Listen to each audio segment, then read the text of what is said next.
በስመ አብ ወወልድ ወመንፈስ ቅዱስ አሐዱ አምላክ አሜን። ለአባታችን አቡነ አረጋዊ በዓል እንኳን አደረሳችሁ አደረሰን። ገድለ አቡነ አረጋዊ ዘወርኀ ጥቅምት። በመንግስቱ ፍጻሜ በባህሪው ህልፈት ውላጥ የሌለበት ወይንም የማይኖርበት በነፋሳት ላይ የውሃ ድንኳኖቹን ተክሎ የሚከታትም የወንዙንም ውሃ በረቂቅ ማኅፀነ ደመና ጭኖ ወይንም ስቦና ቋጥሮ የሚያመጣው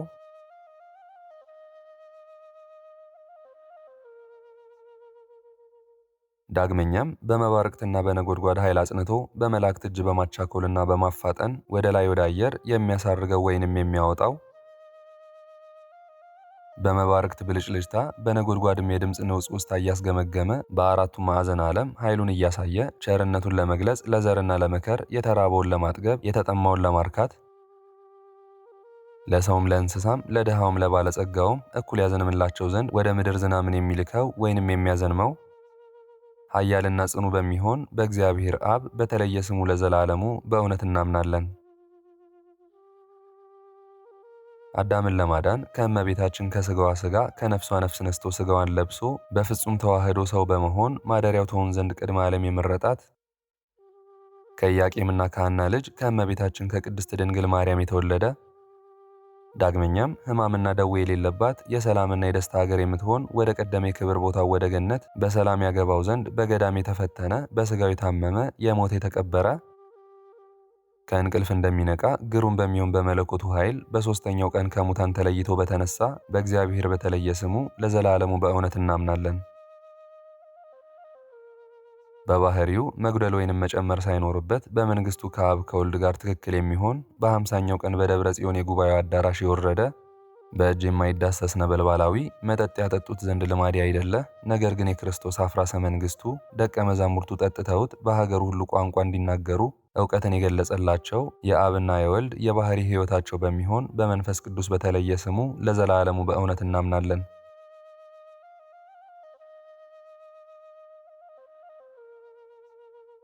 አሁንም እንደዚሁ በስም ሶስት ሲሆኑ በመለኮት በባህሪ በህልውና ወይም በአኗኗር በፈቃድ አንድ አምላክ ብለን አምነን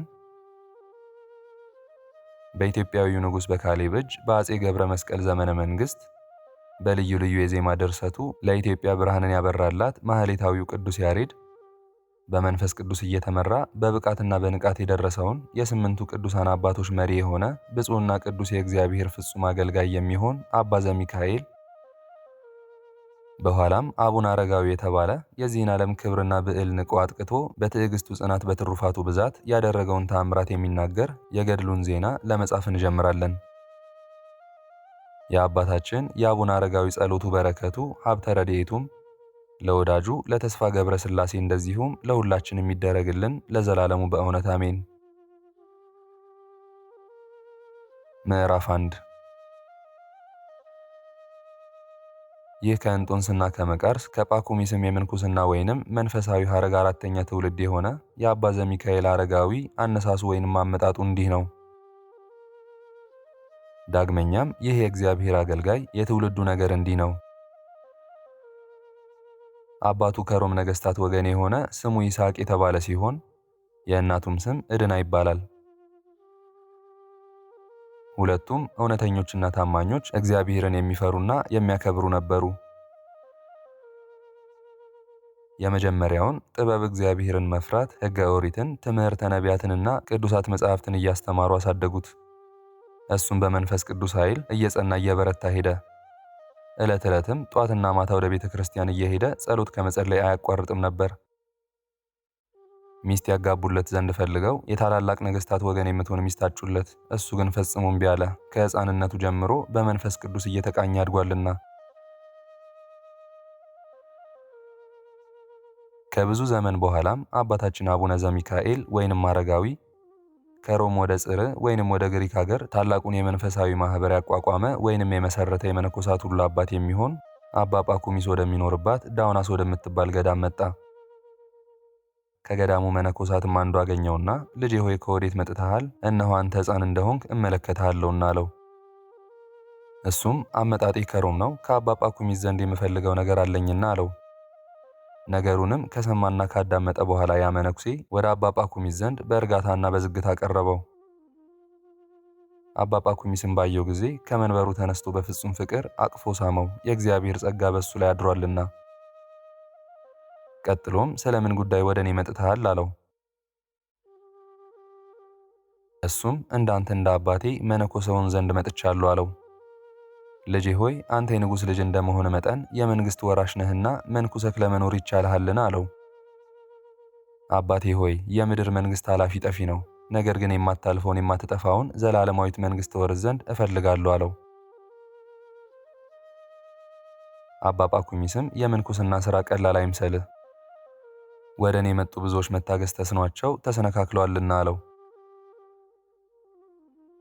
አባ ዘሚካኤልም አባ ጳኩሚስን አባቴ ሆይ ፈተና አድርግልኝና ሥራዬን መርምረ ተረዳ ወይንም ተመልከት አለው።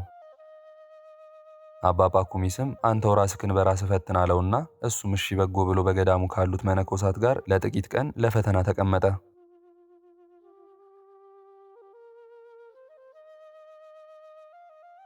እንግዲህ አስቀድመን እንደተናገርነው የአባ ዘሚካኤልን ወደ አባ ጳኩሚስ የመምጣቱን የመድረሱን ነገርና ስለ ምንኩስናውም የጠየቀውን ቃለ መጠይቅ እናብራራ ዘንድ ይገባል።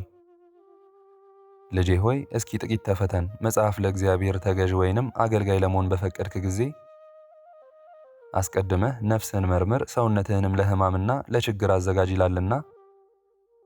ዳግመኛም ወርቅ በእሳት ካልተፈተነ ወርቅነቱ ስለማይታወቅ ሰውም እውነተኛነቱ ጠንካራነቱ የሚለካው የሚደርስበትን ጽዋትወ መከራ በትዕግስት ተቋቁሞ ፈተናውን ያለፈ እንደሆነ ነው አለው። ቅዱስ አባታችን ዘሚካኤልም ቅዱሳን የፈጸሙትን ተጋድሎና ያላቸውን መንፈሳዊ ትጋት ተመልክቶ ለምንኩስና የሚያበቁትንና የሚያስፈልጉትን ሥርዓተ ትምህርት ሁሉ በፍጹም ልቦናው ተገነዘበ፣ ተማረ፣ አወቀ፣ ተረዳ። አባ ጳኩሚስም ስለ ሃይማኖቱ ጽናት፣ ስለ ጠባዩና ስለ ቅንነቱ እጅግ አድርጎ ወደደው።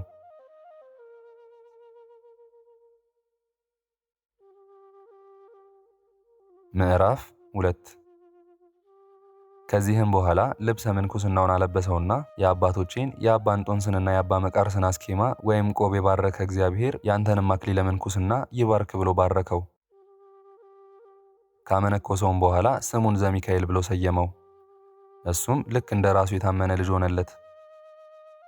አባ ዘሚካኤልም ከተወለደ ጀምሮ የምንኩስናን ማዕረግ እስከተቀበለባት ጊዜ ድረስ የነበረው ዘመን 14 ዓመት ነው። ከዚህም በኋላ በታላቅ ትጋት በጸሎትና በጾም ተጸመደ፣ በጸጥታና በእርጋታ ተቀመጠ ወይንም ኖረ። እሱ የፈጣሪውን እውነተኛ ጎዳና ፈላጊ ነውና ዝናውን በየሀገር ሁሉ እስከ አባቱ ሀገር እስከ ሮም ድረስ ተሰማ። ነገር ግን እኔ ደካማና ሐሳበ ውሱን ስሆን የዚህን የታላቅ ሰው የትሩፋቱን ገድል እናገር ዘንድ እንዴት ይቻለኛል በማለት አሰብኩ። ነቢዩ ዳዊት የጻድቃን መከራቸው ፈተናቸው እጅግ ብዙ ነው ብሎ እንደተናገረ ድካሙንና ትዕግስቱን መናገር የሚቻለው ማን ነው? ትሩፋቱንና ገድሉንስ ጠንቅቆ ለመድረስ የሚቻለው ምን ልቦና ምን አንደበት ነው? ዳግመኛም ሐዋርያው ስለ ጥቂት ሥራችሁ እሱ በእጥፍ ይጨምርላችኋል ሲል ተናግሯልና። አባታችን አባ ዘሚካኤል ገና በሕፃንነት ዘመኑ የምንኩስናን ማዕረግ መቀበሉን በሰሙ ጊዜ የሮም ቅዱሳን ወደ እሱ መጡ። እነሱም የቆስጠንጥኔው አባ ሊቃኖስ፣ የሀገረ ቁስያው አባ ይማታ ናቸው። አባ ጽህማ ከአንጾኪያ፣ አባ ጉባ ከቂልቅያ፣ አባ አፍጼ ከእስያ፣ አባ ጰንጠሌዎን ከሮሚያ፣ አባ አሪፍ ከቂሳሪያ እኒህ ሁሉ አባ ጳኩሚስ ካለበት ገዳም ደረሱ። አባታችን ዘሚካኤልም ወንድሞቹን ባያቸው ጊዜ ፈጽሞ ተደሰተ። ከተገናኙም በኋላ ሰላምታ ተሰጣጡ፣ እርስ በርሳቸውም ተቃቅፈው ተሳሳሙ። ከዚህ በኋላ እሊ ወንድሞች አባ ጳኩሚስን ክቡር አባታችን ሆይ እኛንም አመንኩሰን አሉት። አባ ጳኩሚስም ልጆቼ ሆይ በእውኑ የምንኩስናን ቀንበር ልትሸከሙ ትችላላችሁን? አስጨናቂና ከባድም ነውና አላቸው። እነርሱም እግዚአብሔር በአንተ ጸሎት ስለሚረዳን አሁን እንችላለን፣ ወደዚች በር እንገባ ዘንድ ይህ ሕፃን መርቶ አምጥቶናልና አባቶ የእኛንም እንደነሱ አመንኩሰን አሉት። ያን ጊዜም አባ ጳኩሚስ የምንኩስናውን አጽፋ አጎናጸፋቸውና መነኮሳቸው፣ ባረካቸውም። ለእያንዳንዳቸውም ስማቸውን ሰየማቸው።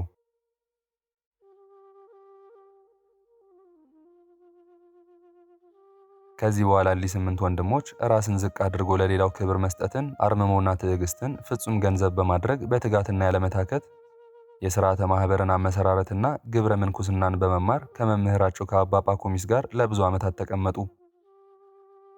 እነዚህ ወንድሞችም አባታችን ዘሚካኤልን መንጋውን በጥንቃቄ እንደሚጠብቅ መልካም እረኛ ወደዚች ጎዳና ለመራህን ለአንተ ታላቅ መባል ወይንም ክብር ይገባሃል አሉት።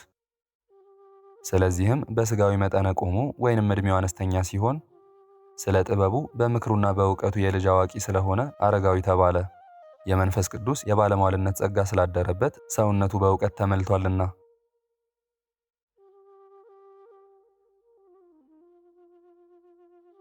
አባ ጳኩሚስም የእረፍቱ ሰዓት በደረሰ ጊዜ ከመንፈሳውያን ልጆቹ አንዱን ቴዎድሮስን አስጠርቶ ጽሕሙን ያዝ በማድረግ ሥጋዬን ወይንም አጽሜን ከተቀበረበት ከዚህ እንድታወጣ ወይንም እንድታፈልስ አለው። ለቴዎድሮስ ግን ከተቀበረበት ቦታ ወደ ሌላ ቦታ በድብቅ ወስዶ ወይንም አዛውሮ እንዲቀብረው ያዘዘው መስሎት ነበር። ሌላም ብዙ ነገር ነግሮት በገዳም ውስጥ የሚኖሩትን አበው መነኮሳት በማኅበሩ ሕግና ሥርዓት መሠረት ይጠብቃቸውና ያስተዳድራቸው ዘንድ አዘዘው። ቴዎድሮስም አባቴ ሆይ መልካም ነው፣ ያዘዝከኝን ሁሉ ፈጽማለሁ። ነገር ግን በሥርዓትህና በሕግህ ያጸናኝ ዘንድ ስለ እኔ ወደ ፈጣሪ ጸልይልኝ አለው። አባ ጳኩሚስም ልጄ ሆይ እምነት ይኑር ብቻ እንጂ ሁሉ ይደረግልሃል አለው። በዚህን ጊዜ ሰውነቱ ለእግዚአብሔር ስትገዛና ስታገለግል ከኖረች በኋላ በጽር ወይንም በግሪክ ሀገር በግንቦት 12 ቀን በእግዚአብሔር ቸርነት ቅድስት ነፍሱ ከሥጋው ተለየች።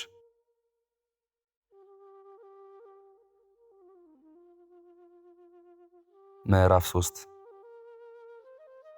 ከዚህ በኋላ አባ ቴዎድሮስንና አባ አርሴስንዮን በአባ ጳኩሚስ ፈንታ የገዳማቱ አስተዳዳሪ አድርገው ሾሟቸው። ይልቁንም አባ ቴዎድሮስን በጣም አፈቀሩት።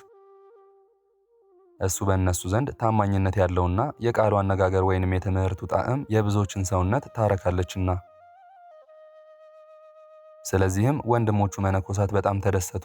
እንደ አባታቸው ወይንም እንደ መምህራቸው ሕግና ሥርዓትን የገዳሙን ሥርዓተ ማኅበር መጠበቅ ወይንም ማስተዳደር የሚችል መልካም እረኛ ወይንም አስተዳዳሪ አግኝተዋልና።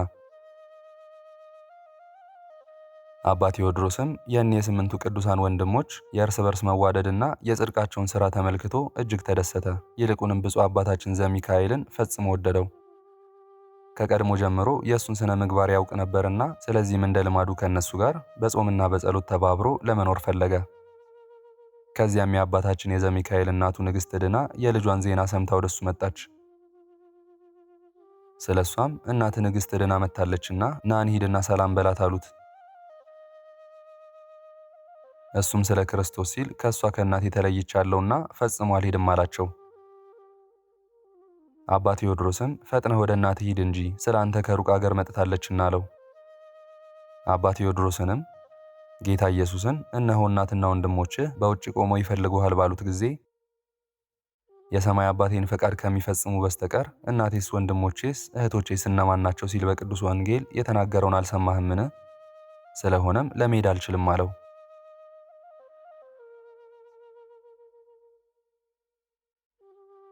እናቱ ንግሥት ድናም ልጄ ሆይ 9 ወር የተሸከመችህን ማፀኔን ወተት አጥብቶ ያሳደጉህን ጡቶቼን አስብ። ስለ ኃጢአቴ አትናቀኝ አታቃለኝም። ልጄ ሆይ ለአንድ ጊዜ ፊትህን ታሳየኝ ዘንድ የርስት ወራሽ አድርጎ በመረጠ በፈጣሪ አማጽንሃለሁ ስትላከችበት። ወንድሞች መነኮሳትም አባታችን ሆይ ይህንን አታድርግ፣ ክብሯንና ብልጽግናዋን ትታ ወደ አንተ የመጣችው በእናት ላይ ልብህን አታጨክን። ከጎዳናው ርቀት የተነሳ ያገኛትን ድካምና ከሰውነቷ የወረደውን ወዝ ወይንም ላብ አስብ በማለት አጥብቀው ለመኑት። በዚህ ጊዜ ፈጥኖ በሩጫ ወደ እናቱ ሄደና ከተገናኙ በኋላ እናቴ ሆይ ከዚህ ምን አምጥቶሻል አላት። እናቱም እኔም እንዳንተ አልባሰ ምንኩስና እንጎናጸፍ ዘንድ መጥቻለሁ አለችው። እሱም እናቱ እመነኩሳለሁ በማለት በተናገረችው አነጋገር እጅግ ተደሰተ። ፈጥኖም ወደ ገዳሙ ገባና ለአባ ቴዎድሮስ ነገረው።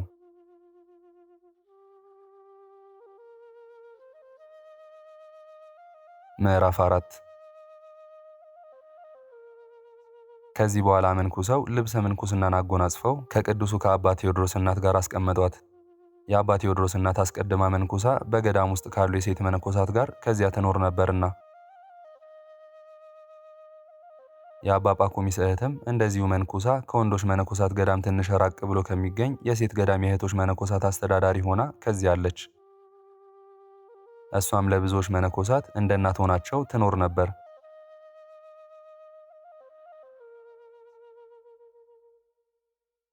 አባ ቴዎድሮስም በሴት ገዳም ለሚኖሩ ለእህቶች መነኮሳት እግዚአብሔርን የሚፈራ አረጋዊ ወይንም ሽማግሌ የሆነ ስሙ ጴጥሮስ የተባለ ሰው ሾመላቸው። እሱ በአዋቂነቱና በአስተዋይነቱ እጅግ የከበረ ነውና። በገዳም ውስጥ ከሚገኙ መነኮሳት መካከል እናቷ ወይም እህቷ ከዘመዶቿ ወገን ቢመጣ ከሽማግሌው ከጴጥሮስ ጋር ልከው ከዘመዶቿ ጋር እንድትገናኝ ያደርጋሉ። በዚህ ጊዜ ይህች አባታችን የዘሚካኤል እናት ከገዳሙ መነኮሳት ዘንድ ልዩ ልዩ መንፈሳዊ ትምህርቶችን ስትማር ቆየች። እግዚአብሔርንም በፍጹም ልቦኗ የምትወደው ነች። እንደዚሁ ሁሉ አባታችን ዘሚካኤል በኋላ አረጋዊ የተባለ በገዳም ውስጥ እግዚአብሔርን ሲያገለግል በቆየበት ጊዜ ሁሉ ለገዳሙ ቤተ ማህበር የሚላክበት ጊዜ አለ። ለመምህሩ ለቅዱስ አባ ቴዎድሮስም የሚላክበት ጊዜ አለ።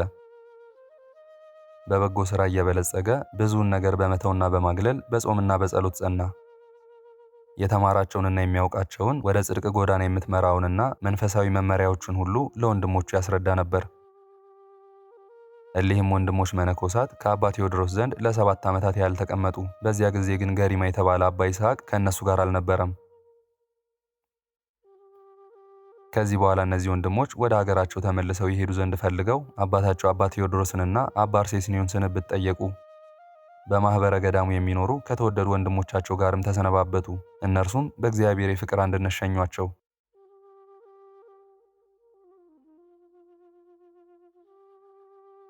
ከትውልድ ሀገራቸው ሮም ከደረሱም በኋላ ድንቅ ድንቅ ተአምራትን እያደረጉ በቀኖና በጾምና በጸሎት በብዙ ትጋት በዚያች ሀገር ለጥቂት ጊዜ ተቀመጡ። ሀገራቸው ሮሜንም ከቅዱሳን አባቶቻቸው ዘንድ በተማሩት ትምህርት ወደ ቀናች ሃይማኖት መለሷት። ዳግመኛም በምድረ አዜብ ደቡብ ብሔረ ኢትዮጵያ የሚኖሩ ሰዎች ደጋጎችና መታሰቢያዋን የሚያደርጉ ነገስታቶቿም ሃይማኖታቸው የቀና ስለመሆናቸው ጌታችን ኢየሱስ ክርስቶስ ለእመቤታችን ለቅድስት ድንግል ማርያም አስራት የሆኗት ዘንድ በቃል ኪዳን እንደሰጣት በቅዱሳት መጻሕፍት አግኝተው ተረዱ። ይህ አባታችን አረጋዊም የቀናች የሃይማኖትን ቃል ያለ ድካምና ያለ ስንፍና ለሁሉ ያስተምር ነበር። እሱ በመለኮት ጨውነት የጣፈጠ ነውና ይልቁንም የማስተማር ጥበብና እውቀት የሐሳብ ጥልቀት ያለው ከመሆኑ የተነሳ የሚናገራቸው ቃላት ሁሉ የጣሙ የጣፈጡ ናቸው። ዓይኖቹ በትክክል ይመለከታሉ፣ ጆሮቹ ነቅተው ተግተው ይሰማሉ። ስለዚህም ሕዝብ ሁሉ በሱ ቃል ለማመን በሱ ጎዳና ለመመራት አጥብቀው ይፈልጋሉ። እሱ ከራሱ ይልቅ ለብዙሃኑ ያስባልና። በዚያን ጊዜ አምላክን በወለደች በእመቤታችን በቅድስት ድንግል ማርያምና ጌታችን አስራት አድርጎ በሰጣት በዚያች ሀገር ማለትም በኢትዮጵያ ፍቅር ልቡ ተነደፈ።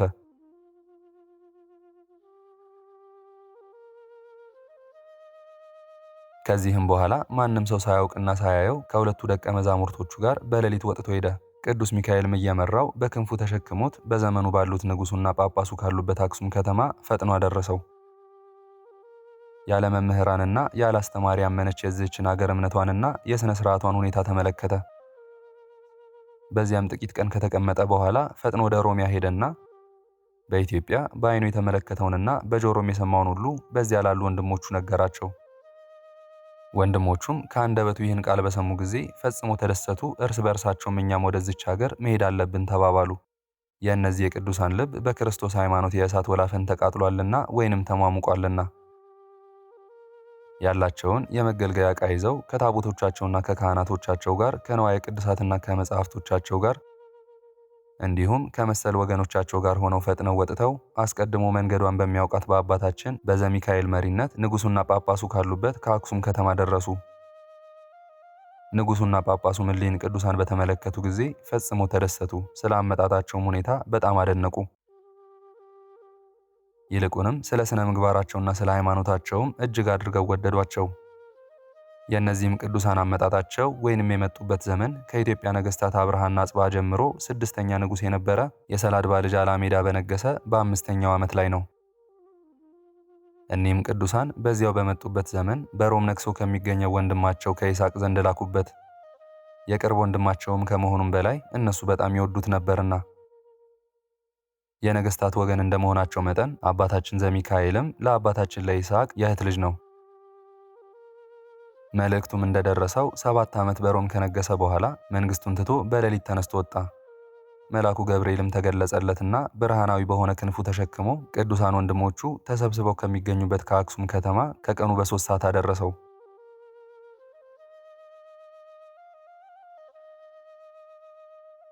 ወንድሞቹም ባዩት ጊዜ ፈጽሞ ተደሰቱ። አንገት ለአንገትም ተቃቅፈው ተሳሳሙ። መሪር የሆነ የናፍቆት ልቅሶንም አለቀሱ፣ ተላቀሱ።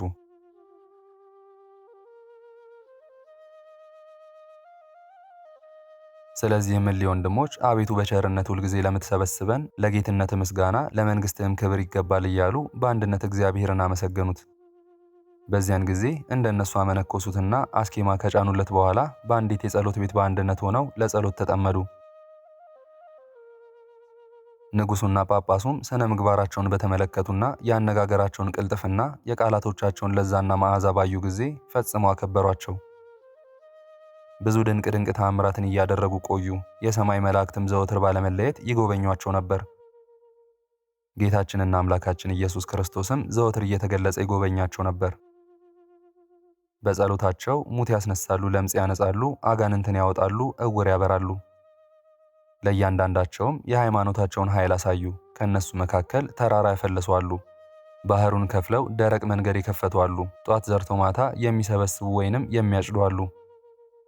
የስንዴውን አዝመራ ወይንም ነዶ በግራር ዛፍ ላይ አበራይተው ወይንም አሂደው የዛፉ ቅጠል ሳይረግፍ በሮቹም ከዛፉ ላይ ሳይወድቁ ምርቱ ብቻ እየወረደ በአውድማው ላይ እንዲከማች ወይንም እንዲቆለል ያደረጉ አሉ።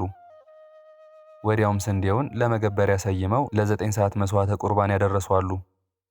በልሙጥ ወይንም በአለት ድንጋይ ላይ የወይራ ተክል ተክለው በዚያው ጊዜ ጸድቆ ለምልሞ ታላቅ ዛፍ ከሆነ በኋላ በእግዚአብሔር ፈቃድ ግንዱ ደርቆ ቆርጠውና ፈልጠው እንጨቱን ወይንም ፍልጡን አንድደው እሳቱ ፍም ከወጣው በኋላ ፍሙን በቀጫጭን ሻሽ ወስደው ለ9 ሰዓት የቅዳሴ ማዕጠንት ያደረሱ አሉ። ለቤተ ክርስቲያን አገልግሎት የሚውልና ለሥርዓተ ቁርባን ማከናወኛ ወይንም ማዘጋጃ የሚሆን ውሃው ሳይፈስ በወንፊት ማይ ወይንም ውሃ የሚቀዱ አሉ። ከእነሱም አንዱ ባረፈ ጊዜ የሥጋቸው ሥርዓተ ግንዘት በመላእክት እጅ የተከናወነ አለ። ይልቁንም ቁመቱና ርዝመቱ ከታላላቅ ገደል እጅግ በጣም የሚበልጥ የድንጋይ አምድ ከወንዝ ማዶ ዘንበል ብሎ መጥቶ ሥጋቸውን በክብር ተቀብሎ በተራራው ጫፍ ላይ እስከ ዛሬ ድረስ ፈጽሞ ሳይነቃነቅና ሳይናወጽ ቀጥ ብሎ ቆሞ ይገኛል። የሰዎቹም የመግነዝ ምልክት አዋቂ ወይንም ጥበበኛ እንደሳለው ስዕል በድንጋዩ አምድ ላይ ተስሎ ወይንም ተቀርጾ ይታያል። ቆመው ጸሎት በሚጸልዩበት ጊዜ 10 የእጆቻቸው ጣቶችና 10 የእግሮቻቸውም ጣቶች እንደ ፋና የሚያበሩበትና እንደ መብረቅ የሚብለጨለጩበት ጊዜ አለ።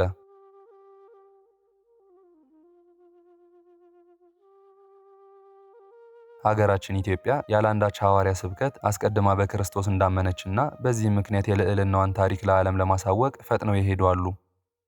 የኢትዮጵያ ምድር በእነዚህ የቅዱሳን ኪደተ እግር ተቀደሰች። በውስጧን በመመላለሳቸው አውራጃዎቿና አደባባዮቿ በሙሉ ታደሱ። እነዚህ ቅዱሳን ወደ ኢትዮጵያ በመግባታቸው መዓዛ ትምህርታቸው በየአውራጃዎቿ ተሰራጨ። የእምነቷንም መሠረት አጸኑ። ጸሎታቸውና በረከታቸው የትሩፋታቸውም ዋጋ በወዳጃቸው በተስፋ ገብረ ሥላሴ ላይ እንደዚሁም በእኛ በሁላችንም ላይ ለዘላለሙ ይኑር አሜን። በእውነት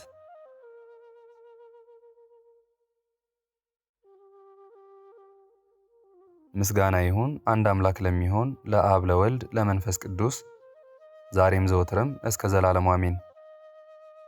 የዛሬውን መርሃ ግብር በዚህ መልኩ ጨርሰናል። ዘውትር የምንለቀውን መርሃ ግብር እንድትከታተሉ ሳትሰለቹም ሰብስክራይብ፣ ሼር፣ ላይክ እንድታደርጉ እኔንም ይህን ጸሎት የተከታተሉትንም በያላችሁበት በጸሎታችሁ እንድታስቡን በጌታችን በመድኃኒታችን በኢየሱስ ክርስቶስ ስም እጠይቃለሁ።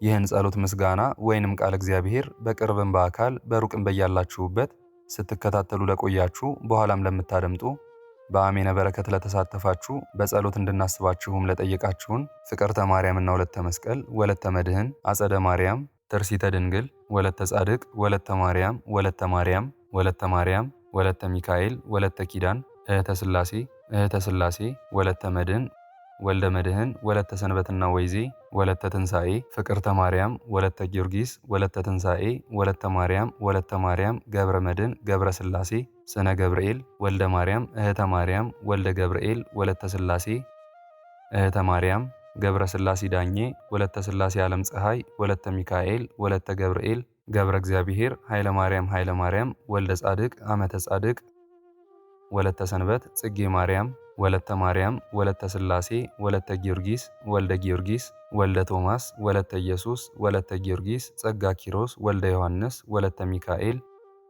ገብረ ጻድቅ አምደ ሚካኤል ገብረ ክርስቶስ ኃይለ ኢየሱስ ጸጋ ማርያም ተክለ ሥላሴ ወለተ ማርያም እህተ ሥላሴ ኃይለ ኢየሱስ ወለተ ማርያም እህተ ሚካኤል ወለተ ሰማያት ኃይለ ማርያም ወለተ ኪዳን ወለተ ጊዮርጊስና ወለተ ሚካኤል ወለተ ሥላሴ ወለተ ሥላሴ ወለተ ኢየሱስ አጸደ ማርያም ወለተ ማርያም ወለተ ማርያም ወለተ ማርያም ወለተ ማርያም ክንፈ ሚካኤል ወለተ አናንያ ጸገነት ሁለተ ኢየሱስ ሁለተ ጊዮርጊስ ወለተ ሐና ወለተ ትንሣኤ ገብረ መድህን ወለተ መድህንና ገብረ ሥላሴ ወለተ ሕይወት ሰሊና ወለተ ትንሣኤ ዮሐና ንግሥቲ አዜብ ወለተ ሰንበትና ወለተ ጻድቅ ወለተ ገብርኤል ወለተ ሰንበት ገብረ ጻድቅ ኃይለ ሥላሴ ወልደ ማርያም ወልደ ሰንበት ኃይለ ገብርኤል ወለተ ማርያም ወለተ ሥላሴ ወለተ ሚካኤል ኃይለ ሚካኤል ፍቅርተ ሚካኤል ትርሲተ ሚካኤል ፍቅረ ዮሐንስ ተስፋ ሚካኤል ፍቅረ ዮሐንስ አክሊለ ሰማያት ወለተ ሚካኤል ወለተ ሥላሴ ወለተ ጻድቅ እህተ ሚካኤል ወልደ ገብርኤል አጸደ ማርያም ገብረ ማርያም ቀለም ወለተ ማርያም ገብረ ኢየሱስ ወለተ ኢየሱስ ወልደ ሰንበት ገብረ መድህን ገብረ ኪዳን ብርሃነ መስቀል ኢዛና ሰላማዊት ራይሻን ወልደ ተስፋ ሕይወት ወለተ አብራ ጽዮን ፍሬ ወይኒ ብርሃነ መስቀል ኤልሳቤት አስቴር አስቴር ወለተ ገነት ሳሙኤል ብርሃነ መስቀል ፍሬ ወይኒ ወለተ አርሴማ ወለተ ሳራ ሊዲያ ወልደ ኤርምያስ ወልደ ሩፋኤል ዲያቆን አሮን ወለተ ሳራ ወለተ ትንሣኤ ጳውሎስ ወለተ ሕይወት ወለተ ኪዳን ዮሳን ወለተ ልዑል ወለተ ሳራ ወለተ ሳራ ወለተ ሳራ ወለተ ኪዳን ሀብተ ማርያም ፍቅረ ሥላሴ ወለተ ሰንበት ማሪቱ ኃይሉ ወለተ ሥላሴ ወለተ ሥላሴ ኃይለ ገብርኤል ገብረአብ ኃይለ ሚካኤል አስካለ ማርያም አምደ ሚካኤል ወለተ ሚካኤል አመተ ኢየሱስ ወለተ መድህን ወለተ ማርያም ፈቃደ ማርያም አጸደ ማርያም ወለተ ሐና ወለተ ኪዳን በትረ ማርያም ወለተ ሥላሴ ሁላችሁንም እግዚአብሔር ያስባችሁ ከነ ቤተሰባችሁ በሕይወት በጤና ያቆያችሁ። እድሜ ዘመናችሁ ይባረክ። ስራችሁን የሰመረ ቀናችሁን ያማረ ኑሯችሁን የከበረ ጸሎታችሁንም የተሰማ ያድርግላችሁ አሜን። እንዲሁም በአካል በስጋ የተለዩንን ወለተ ማርያም ገብረ ትንሣኤ ገብረ ሥላሴ ጌጤነሽ ደስታ ወለተ ጽዮን ሙሉ ማሞ ወለተ ሥላሴ እግዚአብሔር ነፍሳቸውን ይማርልን፣ በአጸደ ሕይወት በገነት በመንግሥተ ሰማይ ያሳርፍልን አሜን። እግዚአብሔር አምላካችን እስካሁን ሰዓት ጠብቆ ለዚህ ያበቃን የአባቶቻችን አምላክ ልዑል እግዚአብሔር ስሙ ፈጽሞ የተመሰገነ ይሁንልን። እመቤታችን ቅድስት ድንግል ማርያም ዘላለማዊ ስሟ የተወደደ ይሁንልን። ጻድቃን ሰማዕታት፣ ቅዱሳን መላእክት እንደየክብራቸውና እንደየማዕረጋቸው የከበሩ ይሁኑልን አሜን። አነሳስቶ ላስጀመረን አስጀምሮም ላስፈጸመን ለልዑል እግዚአብሔር ክብርና ምስጋና ይግባው ዛሬም ዘወትርም ለዘላለሙ አሜን። አቡነ ዘበሰማያት